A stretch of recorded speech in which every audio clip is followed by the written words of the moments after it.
Hello नमस्कार। मैं संस्कार एजुकेशन एंड कल्चरल सोसाइटी के फाउंडर सरोज सांगवान आप लोगों को बताना चाहती हूँ कि ये जो हमारी एक छोटी सी संस्था है, संस्कार फाउंडेशन है हमारा, ये इसमें गरीब बच्चे पढ़ाए जाते हैं, सलम बस्ती के बच्चे पढ़ाए जाते हैं, जो 2011 से शुरू हुआ था। सबसे पहले हम लोग यहाँ से निकलते थे, जो ये हमारी जर्नी है वो ऐसे शुरू हुई कि भी यहाँ से जैसे मैं निकलती थी तो देखती थी बहुत सारे छोटे छोटे बच्चे, गरीब बच्चे कूड़ा करकट चुग रहे हैं, उसमें से खाना निकाल करके खा रहे हैं, अपना पेट पालने के लिए बहुत सारे काम कर रहे हैं, सफाई का काम कर रहे हैं या फिर डस्ट उठा रहे हैं। तो ऐसा देखते हुए मेरे मन में ख्याल आता था हमेशा कि क्यों न कुछ ऐसा किया जाए जो इन बच्चों के भविष्य को सुधारा जा सके। सोचती रही काफ़ी टाइम तक, तो एक दिन हमने इस फाउंडेशन की, संस्कार फाउंडेशन की शुरुआत ही कर दी है।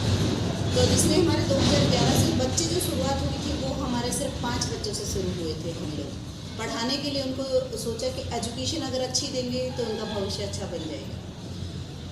खाना देंगे, एक टाइम खाएंगे, 2 टाइम खाएंगे, लेकिन तीसरा टाइम फिर उनका पेट खाने को मांगेगा। लेकिन अगर हम एक शिक्षा दे देंगे बच्चे को तो वो अपने साथ साथ पूरे परिवार का भी पालन पोषण अच्छा करेगा, संस्कार आएंगे उसके अंदर। और दूसरी बात ये है कि भाई अगर किसी बच्चे ने, हमारे पढ़ाए हुए बच्चे ने अगर दूसरे किसी एक बच्चे को भी पढ़ा दिया तो ये हमारी एक बहुत बड़ी कामयाबी होगी। अभी जैसा आप जानते हैं कि भी कोरोना का काल है, ये महामारी ऐसी चली हुई है जिसमें बच्चों को पास बुलाना और स्कूल में पढ़ाना हमारे लिए या किसी के लिए भी संभव नहीं है। पिछले साल कोरोना जो चला हुआ था तो इसमें हमारी मदद के लिए बहुत सारे लोग आगे आए थे, जिन्होंने हम लोगों ने साथ मिलकर के जिनका भोजन की व्यवस्था की गई थी, जिसमें सूखा राशन बांटा गया था, बच्चों को टैबलेट और लैपटॉप दिए गए थे, जिसमें उनको घर पे ही ऑनलाइन क्लासेस के लिए हमने टीचर प्रोवाइड कराए थे कि ऑनलाइन क्लासेस वो ले सकें। लेकिन अब हालात और भी बद से बदतर हो चुके हैं। ऐसा नहीं है कि भी 2 बच्चों को ही बिठा कर के साथ में पढ़ाया जा सके। जैसे यहाँ पे आसपास के बच्चे आते हैं, दूर दराज से भी बच्चे आते हैं जिनको कन्वेंस में लेके आया जाता है। अब बच्चों को पढ़ाना मुश्किल ही दिख रहा है हमें कि भी हम उनका भविष्य कैसे बनाएं।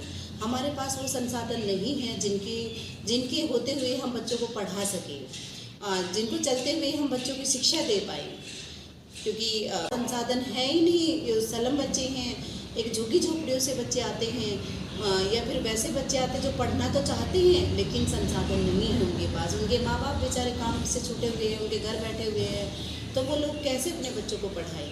तो ऐसे हालात में हमारे सामने सबसे बड़ी मुसीबत यही आई हुई है कि भी हम 2 बच्चों को भी बुला करके नहीं पढ़ा सकते। अब जो हमारा साथ दीजिए, हमारे बच्चों का साथ दीजिए, ताकि उनका भविष्य जो बन रहा है बनता बनता बिगड़े नहीं, रुके नहीं, एक निरंतर रूप से चलता रहे। और ये जो गरीब बच्चे हैं, इनमें जो पढ़ने की ललक है, इच्छा है, वो बहुत ज़्यादा है। वो लोग अपने आप को एक ऊंचे उड़ान चाहते हैं कि भी हाँ मैं कुछ ऊंचा बन करके दिखाऊं। और हमारे यहाँ से बहुत सारे बच्चे ऐसे गए हैं जो 10,000 से भी ज़्यादा बच्चे हैं अभी तक जो पास आउट होकर के अपना कुछ काम कर रहे हैं, कुछ अपना खुद का काम कर रहे हैं, कुछ मारुति कंपनी में ITI कर रहे हैं, या कुछ किसी ने अपना खुद का रोजगार बना लिया है।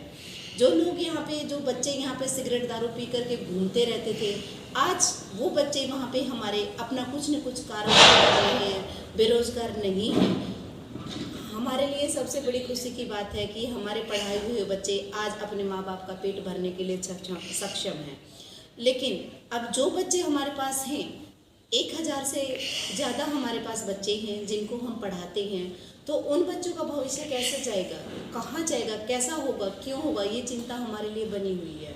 और ये चिंता बहुत बड़ी है क्योंकि हम लोग इस सारे टीचर, हमारा सारा स्टाफ उनकी पढ़ाई के ऊपर फोकस करने के लिए रहता है कि भी हाँ ये बच्चे जाएं, कुछ पढ़ें, कुछ बने, अपना नाम रोशन करें। कहीं ना कहीं कोई ज़रूरी नहीं है कि एक अमीर का ही बच्चा शिक्षा प्राप्त कर सकता है या अच्छी चीज़ों को ग्रहण कर सकता है। एक गरीब के बच्चे में भी वो क्वालिटियाँ होती हैं, वो भी जा कर के अपना आसमान में जा कर के अपनी तारों को छू सकता है, अपने लिए एक अपनी जगह बना सकता है।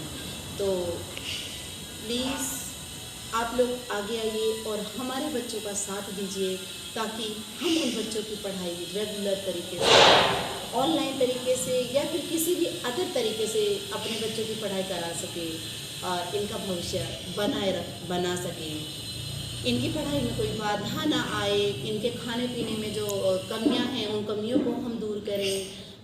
इनको 2 टाइम खाने के लिए भी इनके पास आज साधन नहीं है, उनको खाने के लिए कुछ सामान दे पाए, उनका पेट भर पाए, उनको रोज़गार दे पाए, या उनका जो मेंटली स्ट्रेस है उनको थोड़ा सा कम कर पाए। धन्यवाद। आप लोग